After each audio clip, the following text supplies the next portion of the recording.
Hello everyone, welcome back to MDS pharmacy YouTube channel. MDS pharmacy का application अभी Play Store पर available है, आप लोग जाके डाउनलोड कर सकते हैं। वहाँ पे आपको सारे सब्जेक्ट्स के फ्री नोट्स मिल जाएंगे। Human anatomy and physiology unit 3 start करेंगे आज। Chapter 1 that is body fluids and blood. Body fluids and blood, इसमें हम देखेंगे बॉडी फ्लूइड्स क्या होता है, कॉम्पोजिशन देखेंगे, उसका फंक्शंस देखेंगे ऑफ द ब्लड, हेमोपोइसिस देखेंगे, फॉर्मेशन ऑफ हेमोग्लोबिन देखेंगे, एनीमिया, मैकेनिज्म ऑफ कोagulation, blood grouping, RH factor, transfusion, its significance and disorders of the blood reticulo endothelial system. Body fluids जो होता है वो फ्लूइड्स होते हैं बॉडी के अंदर लिविंग ऑर्गेनिजम्स के, जो कि सर्व करते हैं as a medium for carrying the nutrient and waste product from the cells and a medium for carrying the chemical communicator that coordinates the activity among the cell. Examples की बात करेंगे body fluids के, तो interstitial fluid present होता है, blood plasma present होता है, urine present होता है, लिम्फ प्रेजेंट होता है, सेरिब्रोस्पाइनल फ्लूइड प्रेजेंट होता है, एक्वस ट्यूमर प्रेजेंट होता है एंड सेंसोरियल फ्लूइड प्रेजेंट होता है। तो मोस्ट अबंडेंट जो होता है वो इंटरस्टिशियल फ्लूइड होता है, जो कि डायरेक्टली सराउंड करता है मोस्ट ऑफ द सेल्स को एंड फिल करता है स्पेसेस को बिटवीन द सेल्स, एंड ये बनाता है 17% ऑफ द बॉडी वेट को। Another body fluid is plasma, जो कि फ्लो होता है हमारी आर्टरीज में एंड वेन्स में, जो कि 5% हमारे बॉडी वेट को बनाता है।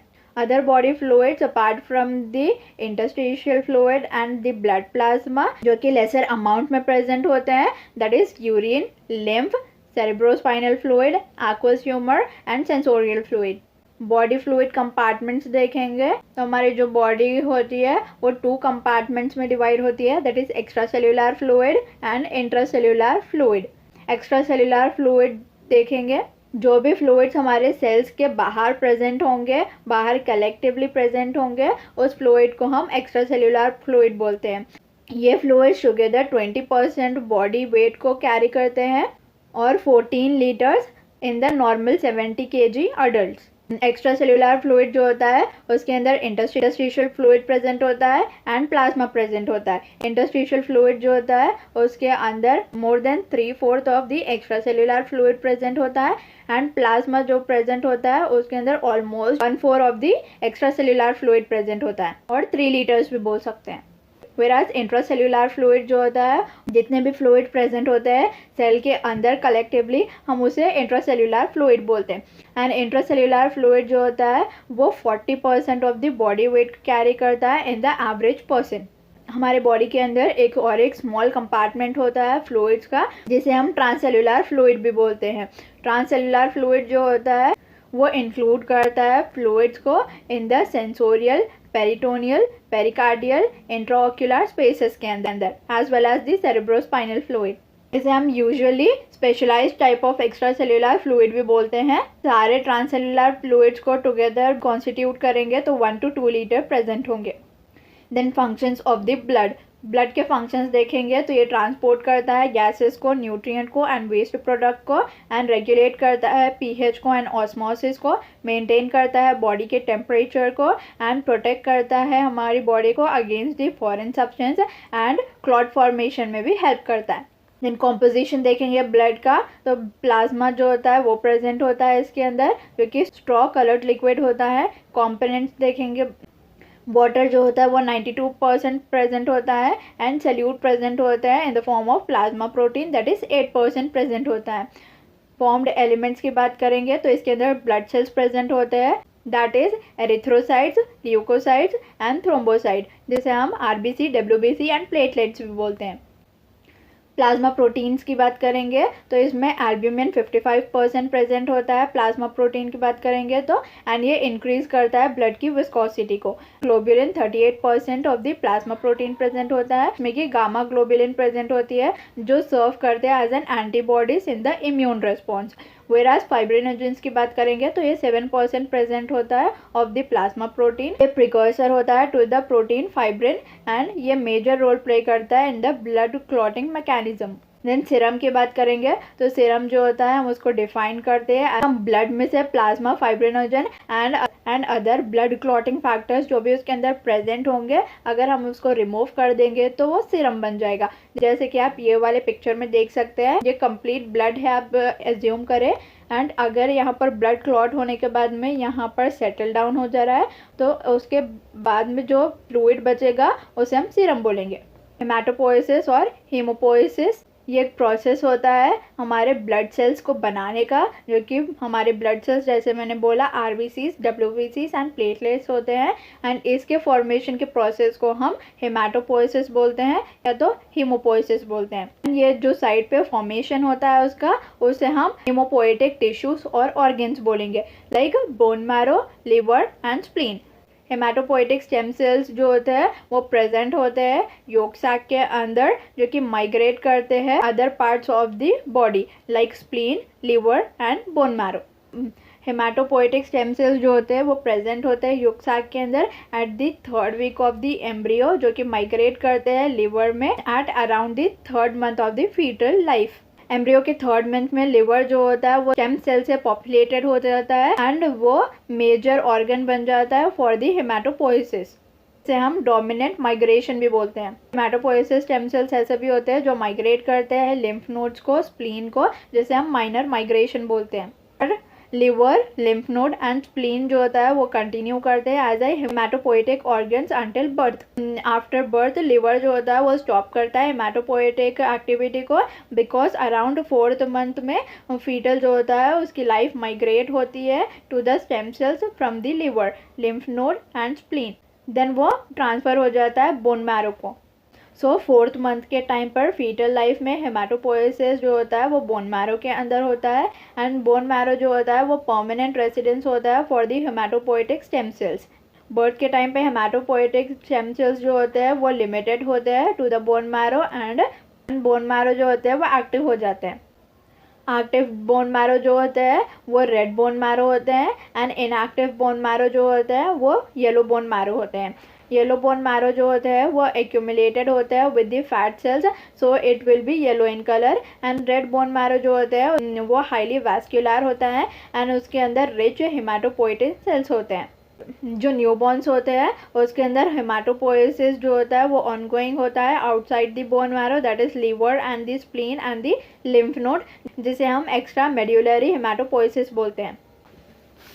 ओके, ये वाली पिक्चर से हम समझेंगे हेमाटोपोइसिस को। स्टेम सेल्स जो होते हैं वो प्रोएरिथ्रोसाइट्स देता है, लिम्फोब्लास्ट देता है, मोनोब्लास्ट देता है एंड मेगा कैरियोब्लास्ट देता है। प्रोएरिथ्रोब्लास्ट होंगे अर्ली एरिथ्रोब्लास्ट बनाएंगे, अर्ली एरिथ्रोब्लास्ट जो होंगे वो इंटरमीडिएटेड एरिथ्रोब्लास्ट बनाएंगे, देन इंटरमीडिएटेड एरिथ्रोब्लास्ट जो होंगे वो लेट एरिथ्रोब्लास्ट बनाएंगे।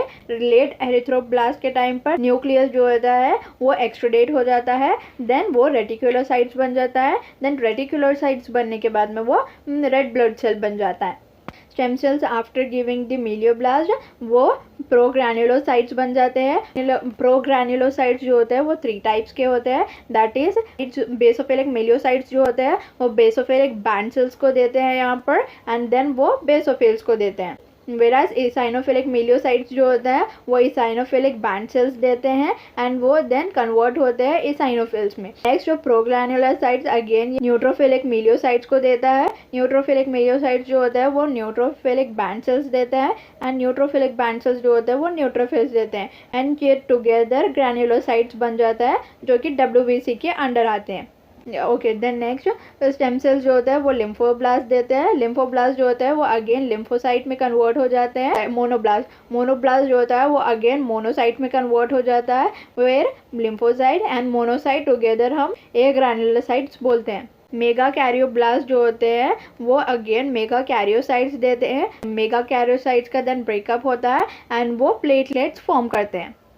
प्रोडक्शन ऑफ फॉर्म्ड एलिमेंट्स, जैसे कि अभी हमने डायग्राम में देखा है कि proerythroblast, myoblast, lymphoblast, monoblast and megakaryocyte से कैसे आरबीसीज, WBCs एंड प्लेटलेट्स बनते हैं।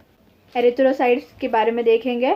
एरिथ्रोसाइट्स को हम आरबीसीज भी बोलते हैं। आरबीसीज जो होते हैं उसके स्ट्रक्चर जो होता है वो बाइकॉनकेव होता है एंड ए न्यूक्लिएटेड होता है। एंड कंपोनेंट्स की बात करेंगे तो इसके अंदर हीमोग्लोबिन प्रेजेंट होता है, लिपिड्स प्रेजेंट होते हैं, एटीपी प्रेजेंट होता है एंड कार्बोनिक एनहाइड्रेस प्रेजेंट होता है। ये इसका फंक्शन की बात करेंगे तो इसका जो फंक्शन होता है वो ट्रांसपोर्ट करता है ऑक्सीजन को from the lungs to the tissues and transport करता है carbon dioxide from the tissues to the lungs. Erythropoiesis का प्रोसेस देखेंगे।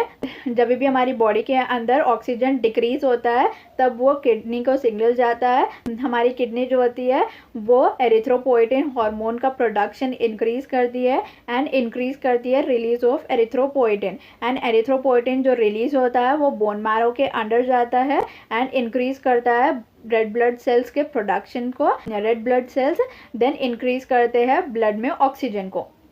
जो प्रोडक्शन ऑफ आरबीसीज होता है उसे हम एरिथ्रोपोइसिस बोलते हैं।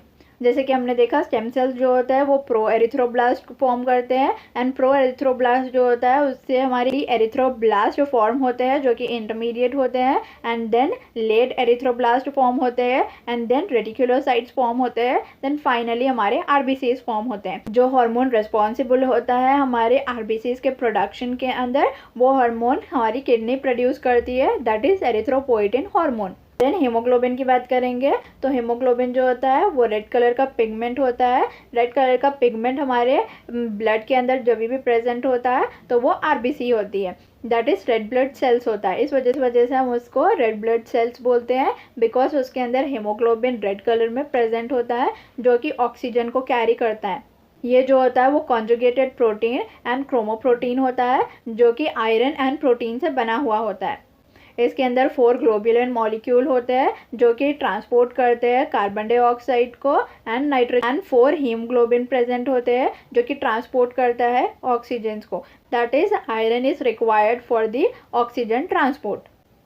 नॉर्मल वैल्यू देखेंगे हीमोग्लोबिन की तो मेल्स में 14 to 17 ग्राम पर 100 ml होता है एंड फीमेल्स में 12 to 15 ग्राम पर 100 ml होता है। जैसे कि मैंने बोला हीमोग्लोबिन का फंक्शन जो होता है वो ऑक्सीजन को ट्रांसपोर्ट करना होता है टिश्यू को एंड ट्रांसपोर्ट करना होता है कार्बन डाइऑक्साइड को to the lungs and also ये मेंटेन करता है acid base balance as a buffer. Haemoglobin हमारा बनता कैसा है उसके बारे में देखेंगे। 2 सेक्सिनाइल कोए प्लस ग्लाइसिन जो होता है वो पायरोल देता है, देन 4 पायरोल जो होता है वो प्रोटोपोरफायरिन लाइन देता है एंड प्रोटोपोरफायरिन लाइन प्लस आयरन जो होता है वो हीम को देता है एंड हीम प्लस पेप्टाइड जो होता है वो हीमोग्लोबिन की चेन बनाता है। अल्फा एंड बीटा दोनों हो सकती है, 2 अल्फा के चेन होंगे एंड 2 बीटा के चेन होंगे जो कि हीमोग्लोबिन ए बनाएंगे। कि आप ये वाले फ्लो चार्ट में भी देख सकते हैं। hemostasis is arrest of bleeding, events preventing the excessive blood loss, that is vascular spasm, that is vasoconstriction of the blood vessels, platelet plug formation, coagulation or the blood clotting and fibrinolysis। Platelet plug formation जैसे कि आप ये वाले picture में देख सकते हैं, plates जो होते हैं यहाँ पे एग्रीगेट करते हैं एंड यहाँ से एडीपी आता है, थ्रोम्बोक्सिन भी आता है, यहाँ पर जो होता है वो प्लेटलेट प्लग फॉर्मेशन होता है। देन कोगुलेशन देखेंगे। कोगुलेशन के स्टेजेस जो होता है वो एक्टिवेशन ऑफ प्रोथ्रोम्बिन होता है। प्रोथ्रोम्बिन एक्टिवेट होने के बाद में वो देन कन्वर्ट करता है प्रोथ्रोम्बिन को into the thrombin and thrombin जो होता है वो कन्वर्ट करता है फाइब्रिनोजन को इनटू द फाइब्रिन। इसके 2 पाथवेज होता है, that is intrinsic pathway and extrinsic pathway. Okay, then next is clot formation. Clot formation जो होता है उसके अंदर इंट्रिंसिक क्लॉटिंग पाथवे होता है एंड एक्सट्रिंसिक क्लॉटिंग पाथवे होता है। इंट्रिंसिक क्लॉटिंग पाथवे जो होता है वो स्टार्ट होता है अंदर फैक्टर 12 जो होता है वो इनएक्टिवेट होता है ब्लड के अंदर। सो वो फैक्टर 12 जो होता है वो एक्टिवेट होता है जब भी हमारे ब्लड वेसल्स डैमेज होते हैं तब।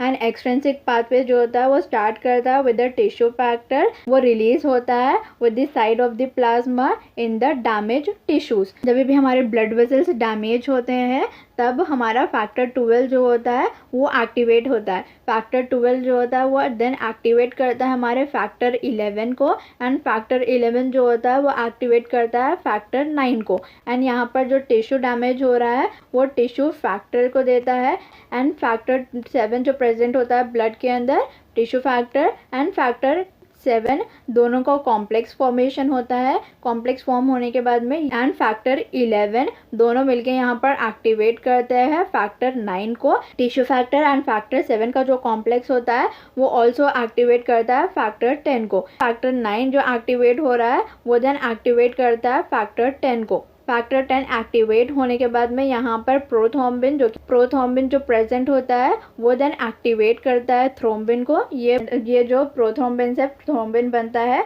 वो फैक्टर 2 होता है। एंड ये जो फैक्टर 2 होता है वो फाइब्रिनोजन को फाइब्रिन में कन्वर्ट करता है। थ्रोम्बिन एक्टिवेट करता है फैक्टर 13 को, फैक्टर 13 एंड ये फैक्टर 1 जो प्रेजेंट है यहाँ पर, ये दोनों मिलके फॉर्म करते हैं फाइब्रिन क्लॉट को।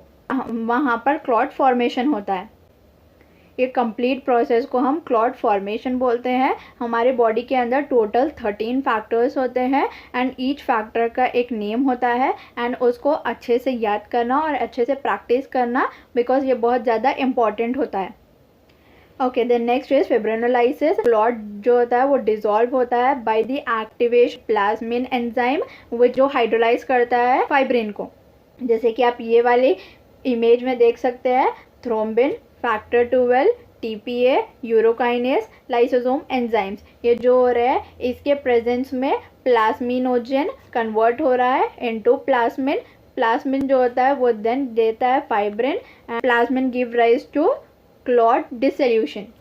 ब्लड ग्रुप्स की बात करेंगे तो ब्लड ग्रुप जो होते हैं वो मेजरली 2 कैटेगरीज में डिवाइड होते हैं, that is ABO system and RH system.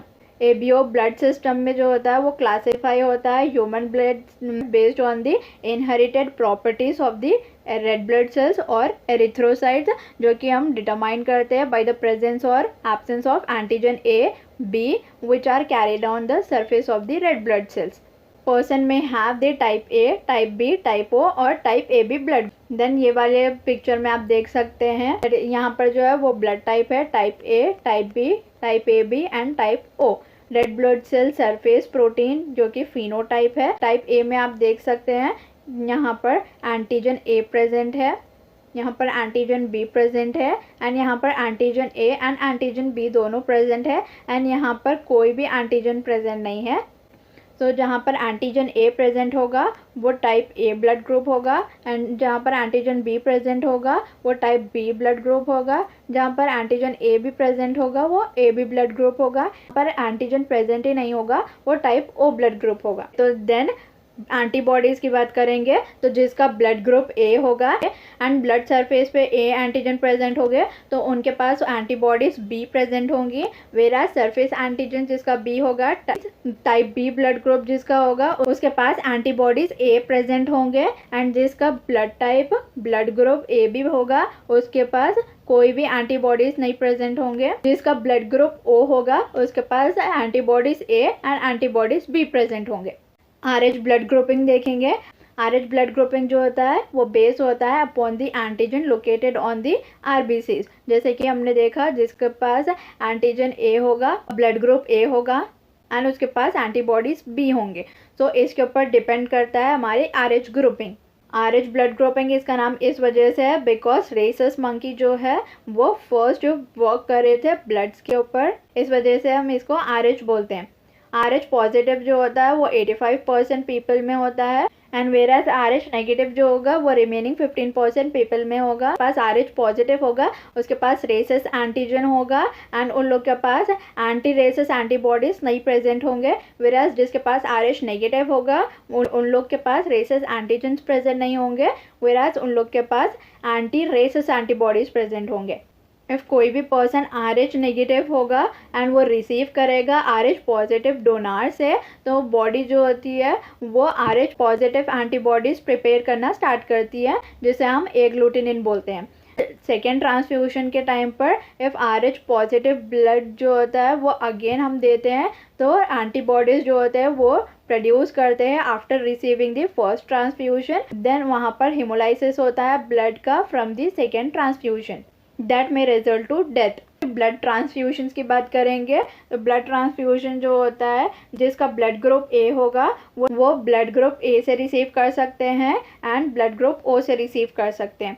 And वो लोग type B blood group and type A B blood group जो होता है उन लोग से रिसीव नहीं कर सकते हैं। वेराज जिसका ब्लड ग्रुप बी होगा वो लोग रिसीव कर सकते हैं blood from the type B और the O.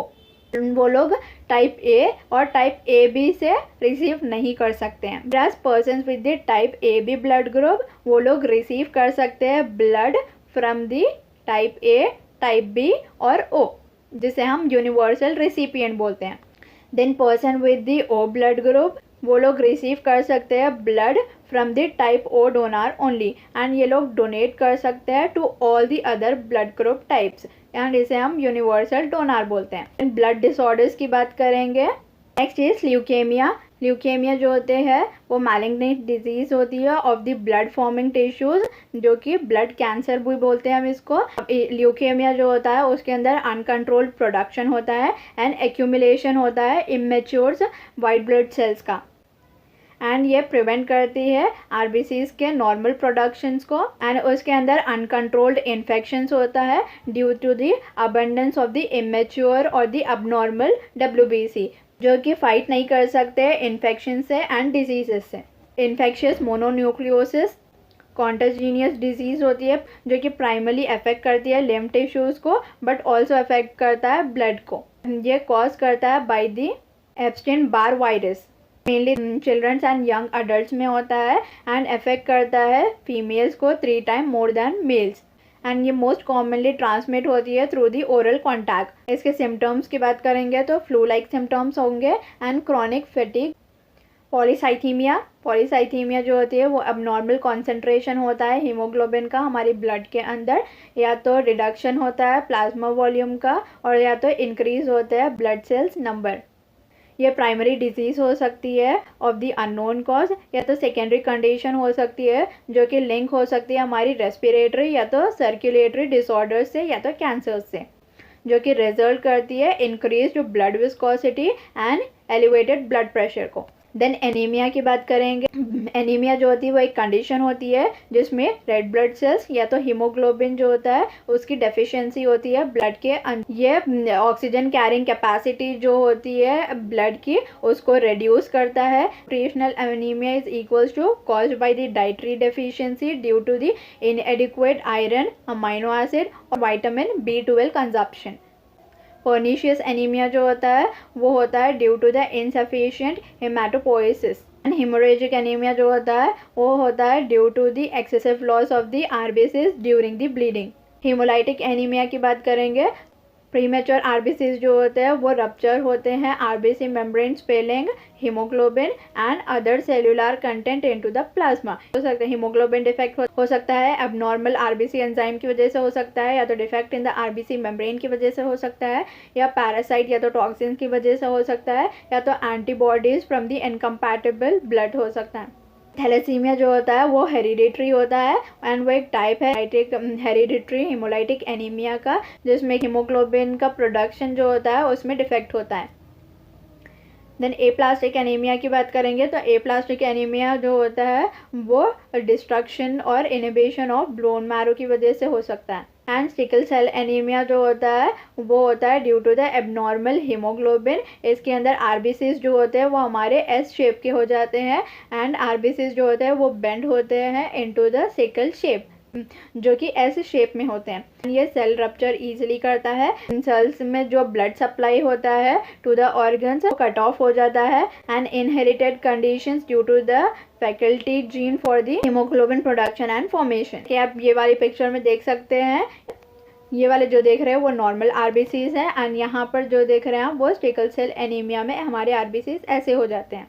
Okay, then next is haemophilia. Haemophilia जो होता है वो हेरिडिटरी डिसऑर्डर है हमारे कोगुलेशन प्रोसेस के अंदर, जिसके अंदर ब्लड जो होता है वो क्लॉट नहीं होता है due to the lack of clotting factor that is factor 8। जैसे कि आप ये वाली पिक्चर में देख सकते हैं, नॉर्मल ब्लड वेसल्स जो होते हैं उसके अंदर हेमोरेज होता है, देन यहाँ पर क्लॉटिंग होती है जो कि हेल्दी होता है। एंड यहाँ पर जो देख रहे हैं यहाँ पर नॉर्मल ब्लड वेसल्स हैं, यहाँ पे हेमोरेज हो रहा है एंड यहाँ पर हेमोरेज होते जा रहा है, आई मीन ब्लड जो हो रहा है वो एक्सेसिव लॉस होते जा रहा है, कोई भी क्लॉट फॉर्म नहीं कर रहा है वहाँ जब भी इंजरी हो रही है। सिस्टम रेटिकुलर एंडोथेलियल सिस्टम जो होता है वो नेटवर्क होता है सेल्स का एंड टिश्यूज का, जो कि हमारे कंप्लीट बॉडी के अंदर मिलता है, specially in the blood and general connective tissues, spleen, liver, lungs, bone marrow and lymph nodes. इसके अंदर both endothelial and reticular attributes present होते हैं एंड एबिलिटी होती है to take up the colloidal dye particles. थोड़े reticulo endothelial cells जो होते हैं वो हमारे ब्लड में भी मिलते हैं एंड जनरल कनेक्टिव टिश्यूज जो होते हैं वो लार्ज होते हैं साइज में। ये जो सेल्स होते हैं वो कंसर्न होते हैं ब्लड सेल्स फॉर्मेशन से एंड डिस्ट्रक्शन से, storage of fatty acids and materials and metabolism of iron and pigments and they play A inflammation and immunity. थोड़े सेल्स जो होते हैं वो मोटाइल होते हैं, दैट इज केपेबल होते हैं स्पॉन्टेनियस मोशन के लिए एंड फैगोसाइटिक के लिए, and they can ingest and destroy unwanted foreign particles. Reticulo endothelial cells spleen के जो होते हैं वो प्रोसेस करते हैं ability to the dispose of the disintegrated erythrocyte. They do not, however, destroy the hemoglobin, which is liberated in the process. And जो reticular endothelial cells जो होते हैं located in the blood cavity of the liver are called Kupffer cells. That is phagocytic cell which is located in the liver and involved in the breakdown of the red blood cells are called as Kupffer cells. ये जो cells होते हैं with the general connective tissues, bone marrows capable होते हैं transform करने के लिए bile pigment, then haemoglobin release करता है by disintegrated erythrocytes. Microglial cells जो होते हैं वो स्पेशलाइज्ड पॉपुलेशन होती है मैक्रोफेजेस की that are found in the central nervous system and ये रिमूव करते हैं डैमेज्ड न्यूरॉन्स को, इन्फेक्शंस को, एंड इम्पॉर्टेंट होता है ये हमारे सेंट्रल नर्वस सिस्टम की हेल्थ को मेंटेन करने के लिए। रेटिकुलो एंडोथेलियल सिस्टम हमारा ऐसा दिखता है कि मैंने अभी बताया, यहाँ पर सेंट्रल नर्वस सिस्टम जो होता है ब्रेन के अंदर हमारे माइक्रोग्लियल सेल्स प्रेजेंट होते हैं जो प्रोड्यूस करते हैं नर्वस टिश्यूज को हमारे ब्रेन के अंडर, एंड यहाँ पर जो प्रेजेंट होते हैं वो पल्मोनरी एल्वेओलार मैक्रोफेजेस प्रोड्यूस होते हैं लंग्स के अंदर, एंड यहाँ पर जो देख रहे हैं वो हमारे टिश्यू मैक्रोफेजेस प्रोड्यूस करते हैं in the connective tissues. Liver जो होता है उसमें प्रोड्यूस होता है कुफर सेल्स, वेरास हमारे यहाँ पर आप देख सकते हैं यहाँ पर मैक्रोफेजेस प्रोड्यूस होते हैं इन द लिम्फ नोड। जो बोन देख रहे हैं यहाँ पे ओस्टोक्लास्ट का प्रोडक्शन होता है हमारे लॉन्ग बोन्स के अंदर पर जो स्प्लीन प्रेजेंट है इसके अंदर मैक्रोफेजेस का प्रोडक्शन हो रहा है, एंड यहाँ पर जो किडनी देख रहे हैं आप यहाँ ग्लोमेरुलर मेसेंजियल सेल्स प्रोड्यूस हो रहे हैं किडनी के अंदर। And here ends with the session. If you have any doubt then comment down below, like, share and subscribe.